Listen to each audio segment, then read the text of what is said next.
Hello everyone, Catweazle here, welcome to the channel and welcome back to Descent, Journeys in the Dark, 2nd edition, Forgotten Souls, where we are now on turn 12 I believe. Right, just a couple of things from last turn. Cindriel has an extra damage because she didn't have the wooden shield because she swapped it out to put the fire flask in her hand. Because we're going to have her starting this next turn, she's obviously going to equip her wooden shield back. And there was another thing pointed out by Evgeny and Jeremy. When she threw the fire flask, I had it doing a blast, but I didn't actually roll a surge. So in order to do that blast, what she would have done is, obviously she would have exhausted Mana Weave to gain the surge. It didn't matter anyway, because the green flesh moulder, who was the one that was caught in the blast, managed to roll 3 shields anyway and didn't get hit. But what she should have done is exhaust Mana Weave. Right, so as I say, doesn't really matter. So I think that is it regarding bits and bobs, which were wrong. But as I say, more through luck than judgment, it didn't matter. Now the other thing was, during this solo co-op module, when you actually gain experience points, that's when you spend them sort of virtually immediately. Now I didn't, but I'm going to do it now, and I think as a slight house rule I will always do it at the end of a turn when we get given experience points. The only reason for that is I am playing solo, and if you start like looking and spending experience points halfway through a turn, you're just asking for trouble, you know, like missing somebody out or forgetting something or whatever.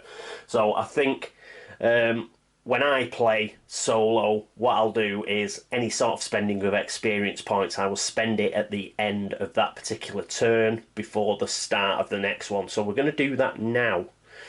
So we've got Cindriel here at the moment, so we'll do her first. So she's got 3 experience points to spend now. She had the point at the beginning, and she just got 2 points because Avric managed to chuck the cauldron in the pit.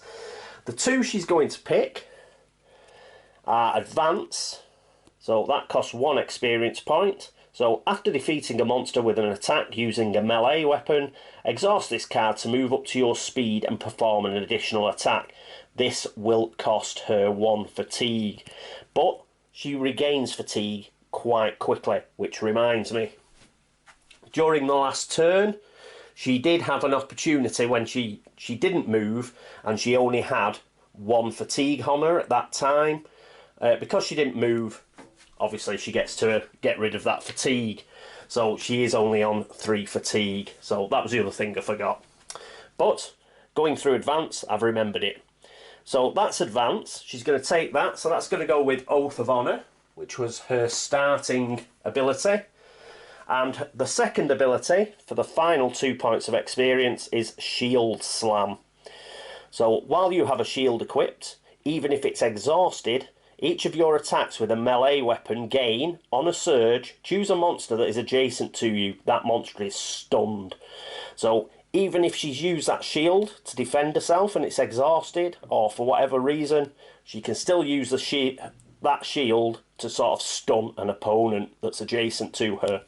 So Shield Slam, her final 2 experience are being spent on that. So just to recap, she has Oath of Honour that she started with, and she's just bought Advance and Shield Slam. Excellent. Next up, Avric. Avric has only 2 things. He'd already spent 1 on Cleansing Touch, so all he's got is 2 XP, and he's going to spend that 2 XP on Divine Fury. So each time you use a Prayer of Healing on a hero, that hero adds 1 additional yellow power die to his attack pool on his next attack this round. So that could be pretty good in beefing somebody like Cindriel up. Place a hero token belonging to that hero on this card as a reminder. So when we use Prayer of Healing on, say, Cindriel, she will get an additional yellow power die. So this could be a very strong card. We don't have to pay fatigue or anything. We don't have to exhaust it. So, brilliant stuff. So, Avric now has his starting ability, which is Prayer of Healing. He's got Cleansing Touch for 1 experience and Divine Fury that he has just purchased. So, brilliant. And finally, we have the Widow Tara. She's got 3 XP to spend. Her first XP is going to be spent on Exploding Rune. So that's going to cost her 1 XP. As an action, she can perform an attack with a rune weapon. She's got a rune weapon. She's got the, what is it? The magic staff. And that attack will gain Blast. Brilliant. But it will cost 1 fatigue. And additionally, she is going to take Rune Mastery with her final 2 experience points. When you attack with a rune weapon, again the magic staff, you may exhaust this card to add a surge to the results. Now why this is important is, if you remember, on that previous card, Exploding Rune, we can have a blast. Well, in order to trigger blast, we need a surge. So we've got a guaranteed surge here. So we should get at least 1 blast attack off each round. So we're going to take Rune Mastery.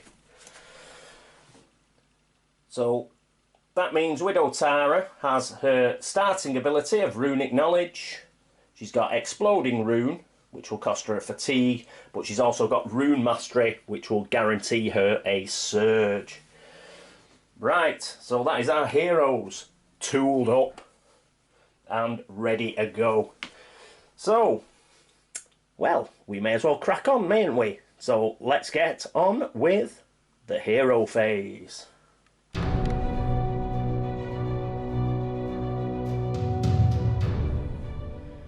And here we are at the hero phase. As I mentioned, Cinderelle is going to be our first player. So, what's she going to do? Well, she's going to start hitting stuff, because that's what she's good at. So, she's going to try hit the Master Moulder, and it's already got 1 hit on it. So, let's see if we can't finish it off. You'll notice that I've changed out to my old style dice tower. Hopefully, I'll be able to get the dice in this.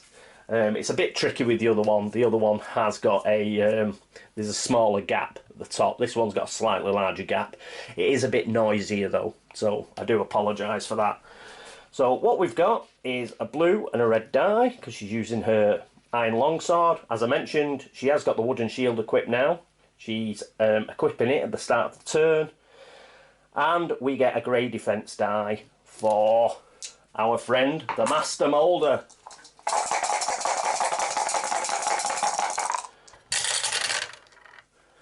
Right, so it got a shield. We got 4, and so we get 3 hits on it. So I'm not going to use Mana Weave, because if he added a surge, I could obviously make the Master Moulder re-roll this, but 1's not too bad. So we'll put 3 damage on it. So there we go, it's up to 4 damage. We only need to get an extra damage on it to kill it. So what we're going to do is we're going to attack again. Come on, Cindy. And yes. So no shields. And we got an extra 3 damage. That kills the Master Moulder. Or Moulder, or whatever. So he's gone. Good, good, good. Master Monster. So that goes up to 3 cards. And it was a 1-space monster, so that goes up to 2. Coolness, and we've only got 1 left. Now, let's just check if she can do anything else. Right, she's going to use Advance. So here we are with Advance. After defeating a monster with an attack using a melee weapon, exhaust this card to move up to your speed and perform an additional attack. Well, we don't have to move, because we're right next to the minion. So we're not even going to move. And because we got 1 fatigue back, because she didn't move last turn, she can spend a final fatigue. And all she's going to do is attack this guy. So advance has been exhausted. And she is going to attack the minion molder. Come on, Cindy. Right. So we've got a surge. And he managed to get 1 shield. Right, let's have a think. So what can we do with our surges? Right, I think we're going to use Shield Slam. So we have got some damage. It's going to be 2 damage, and we're going to use a surge to stun it. So 2 damage goes on to the minion molder, the green one. And because we've used Shield Slam with the surge, that means it's going to be stunned. So let me get a stun token, which is here. So it's stunned. So the minion will have to use one of its actions to get rid of that token, should it still be alive by the Overlord phase. I think that's it. Mana Weave, I don't think we can use an extra... No, we can't use the extra surge for anything else. So what we're going to do is we're going to leave it at that. It's not worth forcing the reroll, because even if we got no shields, it'd still be alive. So let's not bother. So that's that. But as mentioned, Sindriel didn't move. So she gets 2 of her fatigue back as per her hero ability. I remembered this time, boys! Excellent stuff. So that is the end of her go. Next up, I think we're going to have the Widow Tara, and she's going to try and finish off that flesh moulder. And here we are with the Widow Tara. What's she going to do? She is going to attack. So she gets a red and a blue, and we have the good old Great Eye. So she's going to get 1, 2, 3 range.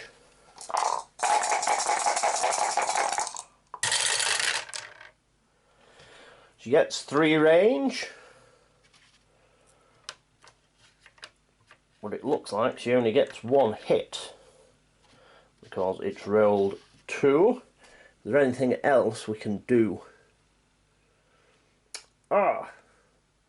No, we didn't get a surge, did we?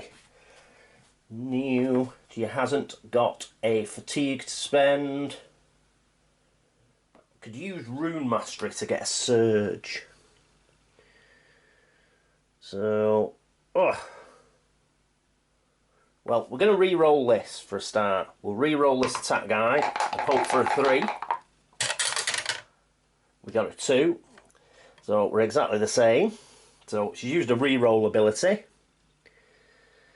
So, a magic staff.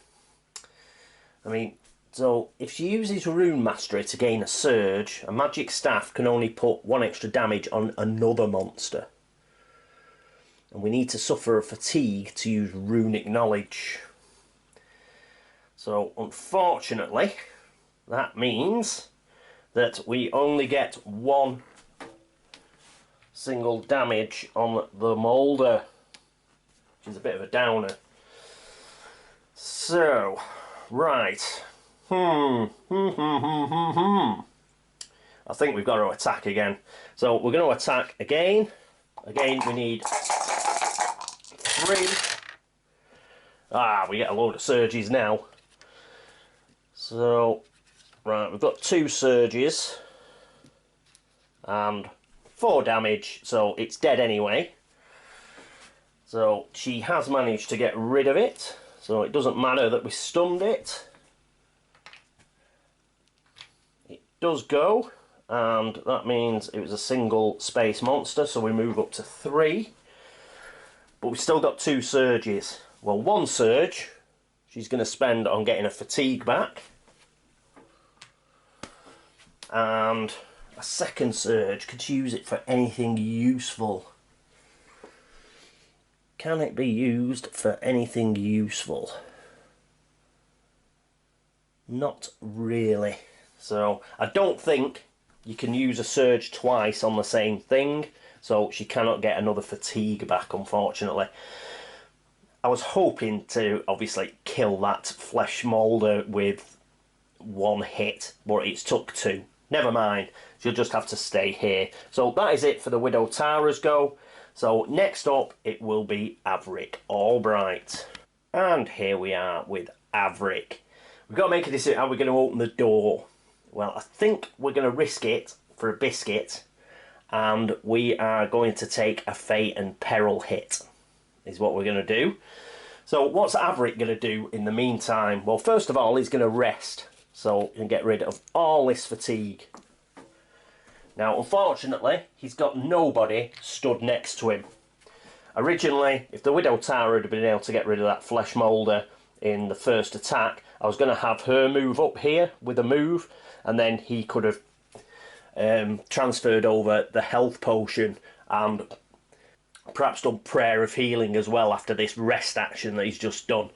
It's no good him doing Prayer of Healing on himself, because if you remember, he's still got that peril card, and he can't heal himself until such time as he successfully searches. He can't do a heal really because he's got nobody next to him, and I'm wondering whether to open the door with his next action. Is there anything else he can do? I don't think so, because I pretty much want him to stay next to the door.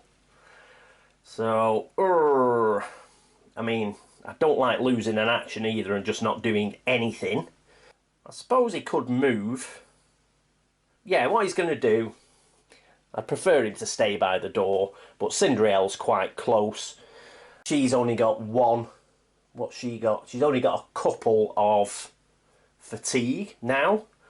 So perhaps she could, like, 1, 2... No, that doesn't even get her close enough. So, what to do? Yeah, he'll move. So he's going to go 1, 2, 3, 4. They're now all adjacent, but he is going to trade, and he's going to trade the health potion with Widow Tara because she's in a bad way. So she's now got the health potion as well. So hopefully she'll be able to use that next turn. Right, that is the end of the hero phase. So let's get into the Overlord phase.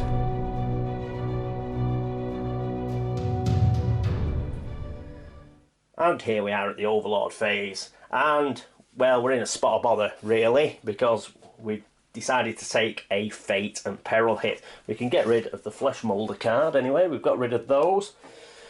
Right, so let's go through the list, shall we? So, Overlord effects. There are no Overlord effects because we don't have a card. And because we don't have an exploration card, that means Fate. Fate has gone down again, but hopefully that'll be okay. And we've got to take a peril card.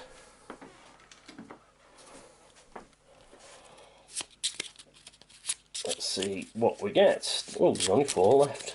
So, cut. And what do we get? Ooh. Unseen forces latch their arms around your bodies, weighing upon your very souls. Each hero reduces all of his attribute values of 4 or higher to 3. Each time a hero fails an attribute test, place 1 fatigue token on this card. When this card has a number of fatigue tokens on it equal to the number of heroes, discard this card. This card remains active until it's discarded. This is... what a pig of a card. So, I'll put that here. Oh, right. So, attributes of 4. Who's got attributes of 4? Avric has got an attribute of 4 in willpower. Cinderelle's got an attribute of 4 in might. And the Widow Tara has got an attribute of 4 in knowledge. So, they've got to fail. There's 3 of them. Right, so, you know, we might still pass, you know, with those attributes at 3. So, perhaps it's not that bad. But we'll have to fail 3 attribute tests on those particular attributes. Put 3 fatigue tokens on this before we can get rid of it. Right, I'll keep it there just so we recall. We've got another peril card in play, which is on Avric, which basically means he cannot heal himself till he successfully searches a token. But that is it for Fate and Peril. And now it is monster activation. We have no monsters, so that's the end of that. The end of the Overlord phase and the end of turn 12. Well, it went okay. I'm a bit worried because we're not cracking along as quickly as we might do. That peril card doesn't help, and we're still pretty beat up. But we should be able to open this door next turn. So either Cindriel or Avric, perhaps Avric. Avric's completely out of fatigue now. He's got 5 because he's got the Ring of Power, so he'll be able to use 4 fatigue. So he doesn't use a action and open the door, leaving him with 2 actions. If he does that straight away, if he's our first hero, that means that these 2 guys have plenty of time to get up there, should there be a shed load of monsters behind that door. So I think we will do it that way. The only thing that's not ideal is we haven't got... Really, if we're going to start the turn opening the door, it'd have been nice to have all our heroes right next to the door. Because if we open that door and we've got a room that we've got to like run along, where, you know, it's better to start up here where we've got, you know, our movement points will count for something. As it is, it's going to take us at least a move to get up to where the door is, so that's not ideal. But that's the way it goes, isn't it? These things are sent to try us. Okay, so that is the end of turn 11. Thank you so much for watching. Thank you all for all the subscriptions, for all the views, and for all the help and tips, and for all the rules clarifications. Again, if you've noticed me make an error, which hasn't been unusual, please let me know and I'll do my best to fix it. I think we've been quite lucky. We've been able to fix most things, so if you've spotted something again in this episode, please let me know and I'll do my best to try and fix it. Right, so that is it for turn 11. So I hope... Oh, sorry, turn 12. I hope you will join me for turn 13. Let's hope it's not unlucky for some. But until then, this is me, Catweazle, signing off. Toodaloo.